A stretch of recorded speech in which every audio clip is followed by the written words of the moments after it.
Imagine you are living 40,000 years ago. You have just spent many days following the track of a herd of animals. Behind you are the familiar forests, the hills you have crossed more times than you can remember. Ahead, there is only a long stretch of white sand. You take a few more steps, climb to the top of a low dune, and then suddenly you stop. Right before your eyes is something that, throughout your entire life, you could never have imagined. A vast expanse of deep blue water stretching endlessly into the distance. No shore on the other side, no mountain rising at the edge of the horizon, no forest continuing beyond it, only a boundless surface of water merging with the sky. As if the whole world had suddenly come to an end right in front of you. What would you think in that moment? Would you believe you had reached the edge of the world? Would that enormous body of water be the realm of the gods? A place where humans were never meant to set foot? Or deep within your mind, would you feel both fear and an irresistible pull to move closer, to discover what might be hidden beyond that unreachable horizon? Today, we know the ocean is only one part of the earth. We have satellites, digital maps, and ships that can cross thousands of kilometers of sea in just a few days. But to the first human, the ocean was not merely a vast body of water. It was a mystery far beyond anything they had ever experienced. They were used to rivers that had a beginning and an end. They knew that lakes were always surrounded by land. They understood that beyond every mountain range, there would be another valley. Their world, no matter how vast it seemed, always had limits. And then one day they came face to face with something that appeared to have no limits at all. No one knows exactly what the first person who saw the ocean thought. No diary was left behind. No story was preserved in their own words. But archaeology, anthropology, and modern science have helped us piece together fragments of evidence, allowing us to imagine that extraordinary moment.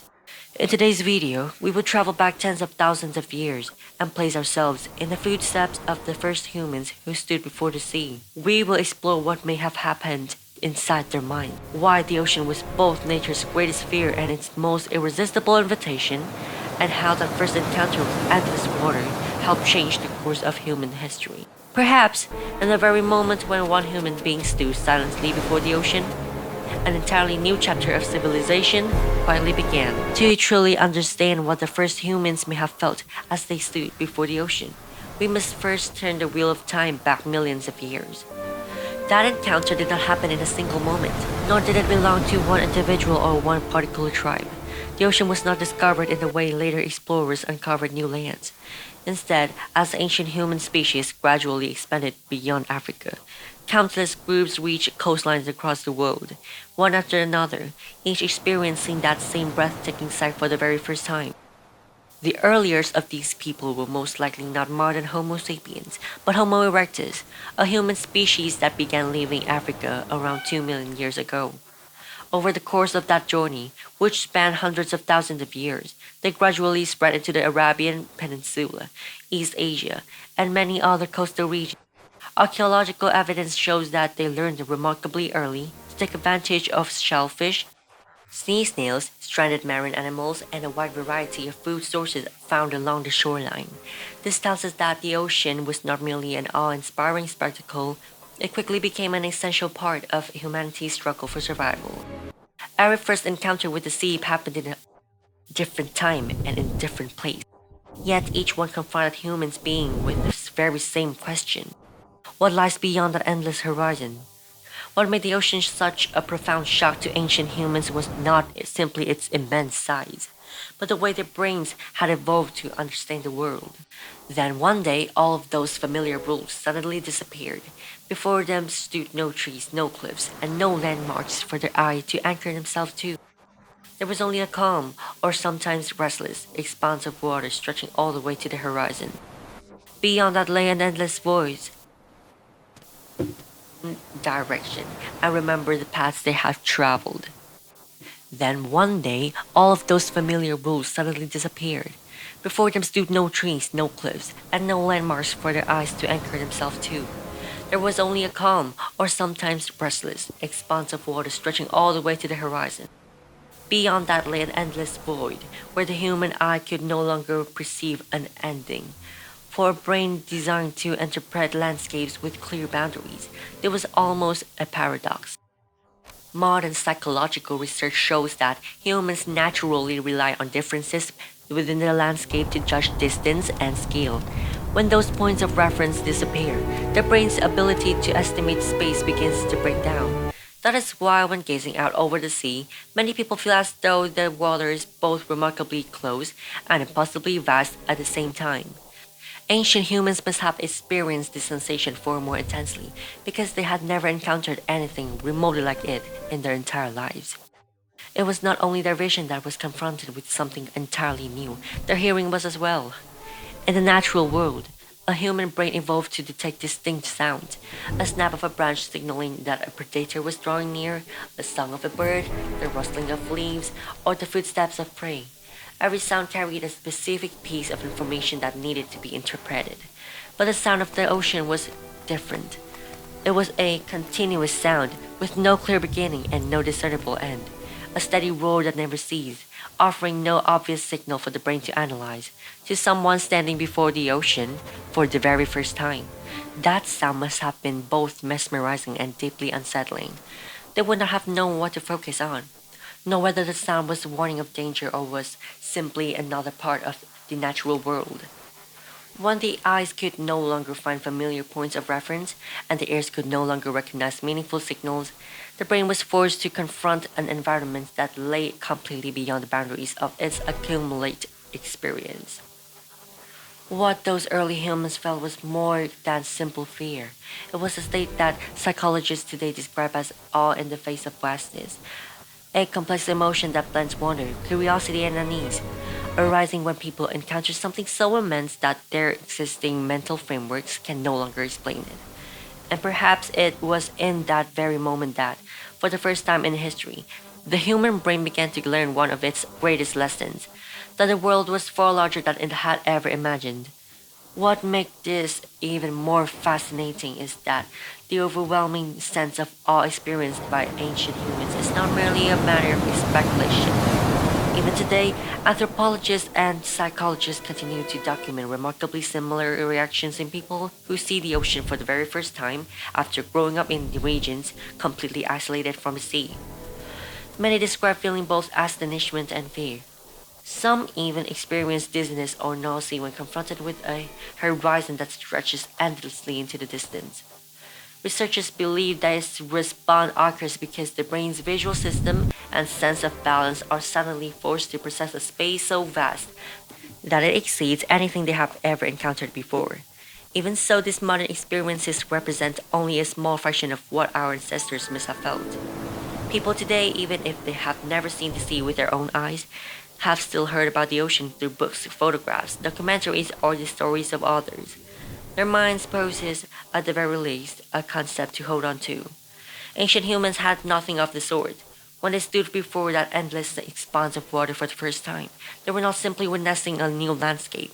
They were confronting a new phenomenon that had never before existed within the entirety of their accumulated experience. That is why this moment may well have been one of the most profound cognitive experiences in the entire history of our species.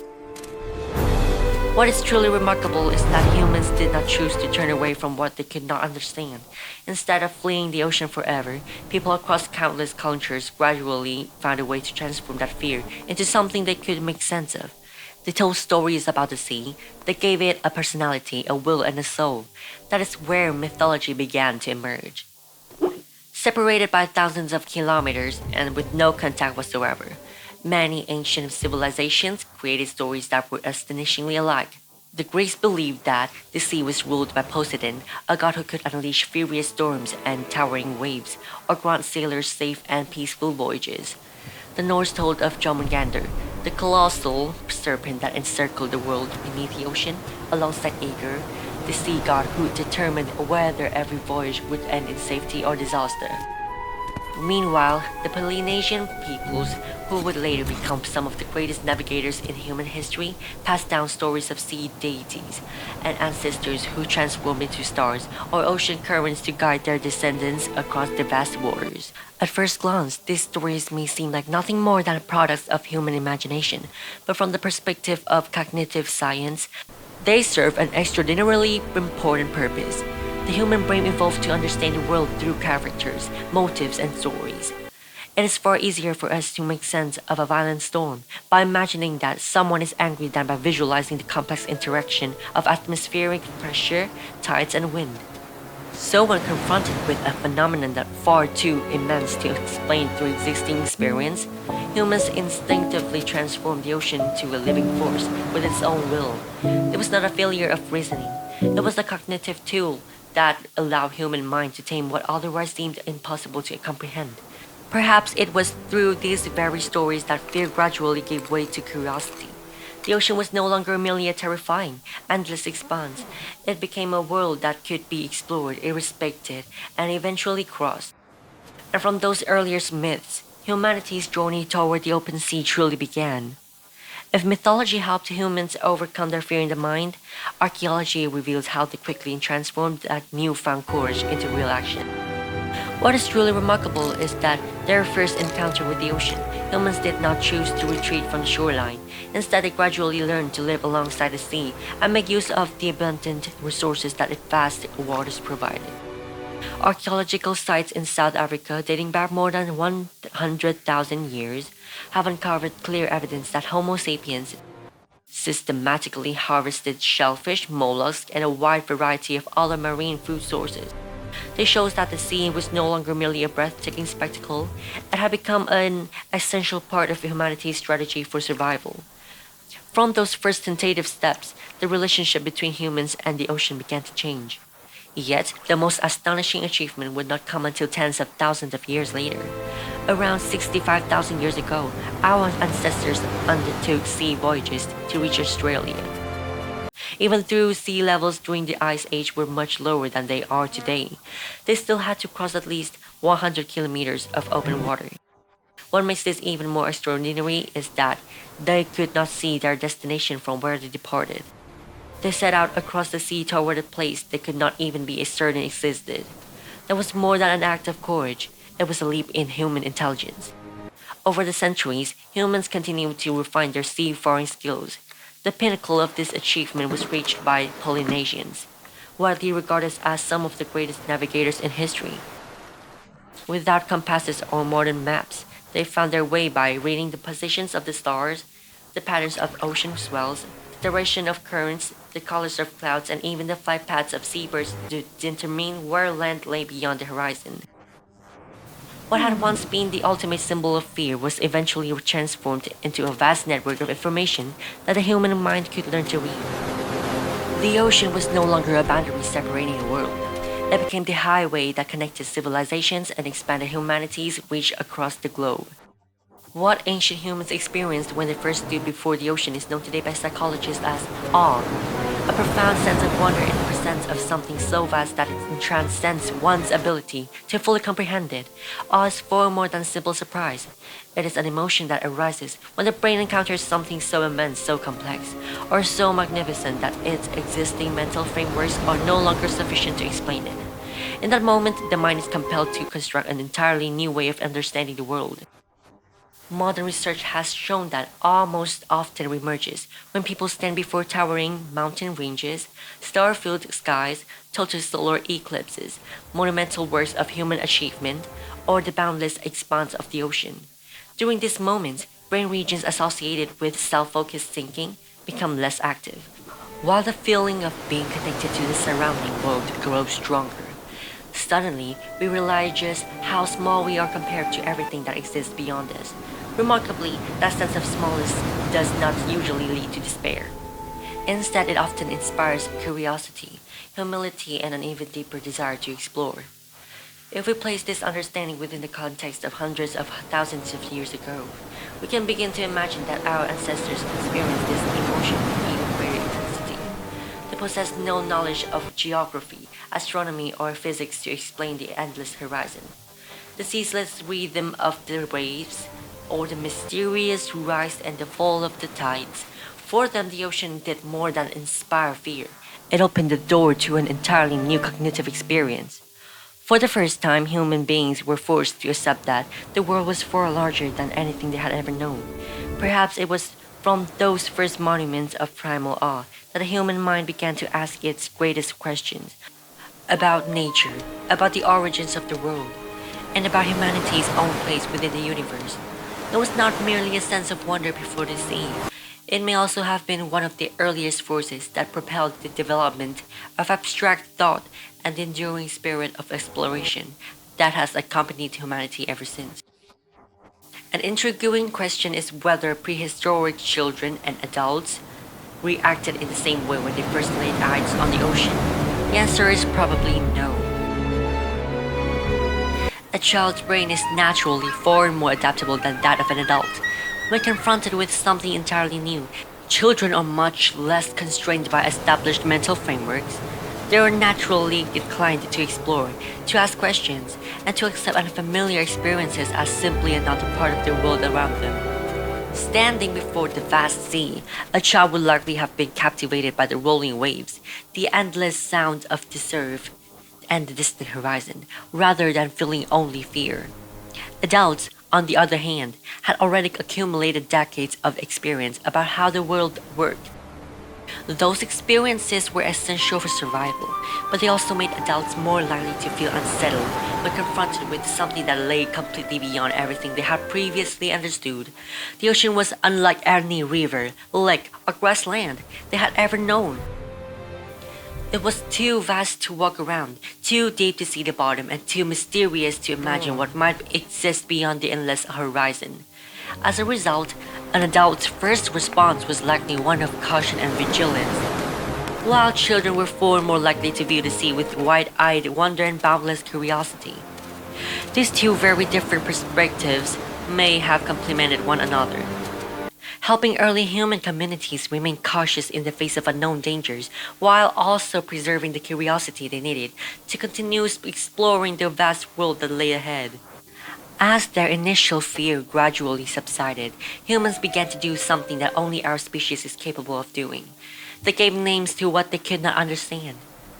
The earliest words used to describe the sea were likely far more than simple labels for a vast body of water.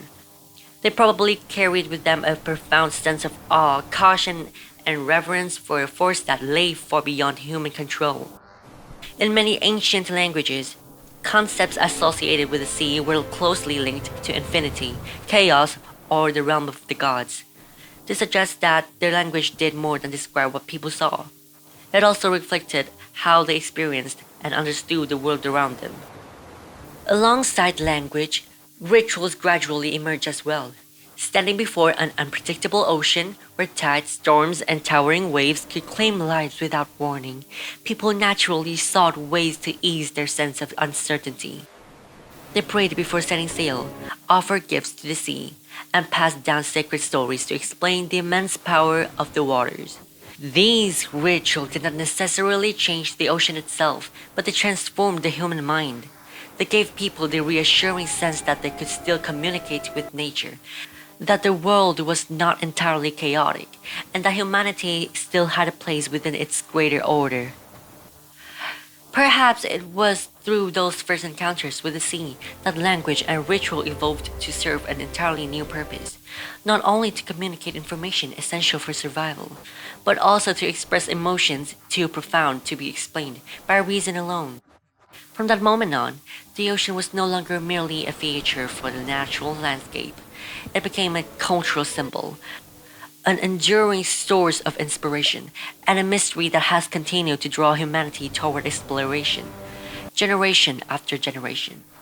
When we piece all the evidence together, we begin to realize that humanity's first encounter with the ocean was far more than a geographical event. It marked a turning point in the cognitive history of our species. For the first time, our ancestors stood before a phenomenon that could not be explained by everything they had learned through experience. They could not walk around it, they could not see where it ended, and they could not know what lay beyond that distant horizon. Their brains were forced to accept an entirely new reality.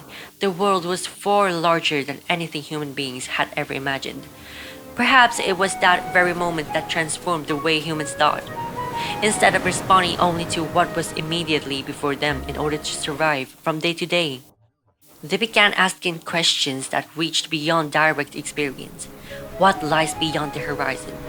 What gives rise to waves that never cease? Is there another land on the other side, or only an endless emptiness? Those questions may not have had immediate answers, but the courage to ask them was itself a remarkable leap in human thought. In that sense, the ocean did more than expand the map of the world. It expanded the very boundaries of human imagination. It compelled the mind to build new mental models, to embrace uncertainty, and to learn how to live with the unknown. Perhaps this was also one of the essential foundations of humanity's most extraordinary trait, an unending curiosity about the mysteries of nature. And perhaps on the very day when the prehistoric humans stood silently before the sea for the first time, humanity's great journey of exploring the world truly began. Perhaps we will never know exactly what the first human in history thought when standing before the ocean. No diary was ever left behind, no painting captured that moment. There was no written language to tell future generations what was unfolding inside that person's mind. All that remains are archaeological traces, our understanding of how the human brain evolved, and the power of scientific imagination. Yet sometimes it is the gaps in history that invite the deepest reflection. Imagine yourself in that person's place. You have spent your entire life walking through forests, grasslands, hills, and winding rivers. Every landscape has its boundaries. Every path leads somewhere. Your brain has learned that everything has a beginning and an end. Then suddenly, the land ends. Before you stretches an immense body of water reaching endlessly into the distance. There is no opposite shore, no sign that it ever comes to an end, only waves rolling endlessly onto a shore, as though the ocean itself is breathing. The sound of the surf never stops. The wind carries the scent of salt, a smell you have never encountered before. The horizon lies beyond the reach of human sight. This is not simply a beautiful landscape. It is the first time in history that the human mind is confronted with something that everything it has ever learned through experience cannot explain. Perhaps in that very moment, something even greater than the ocean itself was born. The realization that the world was far larger than humanity had ever imagined. From that day forward, every great journey of our species seems to have begun with the very same question: what lies beyond? That single question carried humanity beyond the forest, across the deserts, over mountain ranges buried beneath snow and ice, and then across the seas. It carried simple rafts to Australia tens of thousands of years ago. It guided the Polynesians across the Pacific using nothing but the stars and the waves. It carried ships across the Atlantic. It sent explorers to Antarctica. It placed human footprints on the moon. And today, it continues to send spacecraft beyond the boundaries to our solar system. When you truly think about it, every one of those discoveries began with one extraordinary ability of the human mind: the willingness to accept that there are still things we do not know. Perhaps that is what makes us unique. Not strength, not speed, not claws, not fangs, but curiosity. A human being can fear the unknown and still choose to walk toward it. That may be the most beautiful paradox of our species, and perhaps the ocean was the first teacher to show us that lesson. Today, most of us can reach the sea within just a few hours. We know how vast the oceans are. We know where the Pacific Ocean is, where the Atlantic Ocean lies. We know that Earth is a spherical planet. We know that all the continents exist beyond the horizon. All of that knowledge has made the ocean feel familiar. But familiarity does not mean we truly understand what it felt like to be the first person who ever stood before it. Because we see the ocean through the lens of thousands of years of accumulated knowledge, they saw it with a mind that had no concept of infinity. Perhaps it was one of the rare moments in history when imagination itself could not keep pace with what the eyes were seeing. And perhaps it was that very moment that changed humanity forever. Because once you discover that the world ahead is far greater than you ever imagined, you can never look at the old world in the quite same way again. There is something remarkable about all of this. Even today, that feeling has never truly disappeared. We still stand silently before the sea. We still gaze in the wonder at the sky filled with stars. We still fall speechless before towering mountain ranges. We still feel small when confronted by the vastness of the universe. that tell us something profound. After hundreds of thousands of years of evolution, our brains have never lost their ability to be astonished by what lies beyond our understanding. Perhaps that is the greatest gift our ancestors left behind. Not tools, not fire, not the wheel, but the ability to never stop asking questions. Because those questions built every civilization. They gave birth to science. They launched great voyages across the oceans. And they continue to carry humanity further every single day. So the next time you stand before the ocean, take a few moments to simply be still. Don't just look at the water. Try seeing it through the eyes of someone who lived hundreds of thousands of years ago. Someone who had no idea what waited beyond the horizon. Who did not know how large the earth was, who did not know that all the continents existed, who did not know whether the ocean had an end. They knew only one thing, that before them stood the greatest thing they had ever witnessed in their lives. And perhaps it was from that very moment that humanity's great journey of exploration truly began. If you were the very first person in history to stand before that vast ocean, what do you think you would feel? Fear, curiosity, or would you simply stand in silence before a world in your mind had never imagined could exist? Share your thoughts in the comments below. I genuinely love to hear your perspective because perhaps no two of us would ever have the same answer. If you enjoy stories that explore history, anthropology, and the mysteries of human evolution, don't forget to subscribe to the channel and turn on notifications so you won't miss any upcoming videos. And if you'd like to continue this journey back through time, be sure to watch our next video. What did ancient humans really eat? You'll discover an even more surprising truth. The diet of our ancestors was vastly different from what most people imagine, and many traces of it are still shaping your body to this very day. Thank you for joining me on this journey. I'll see you in your next exploration.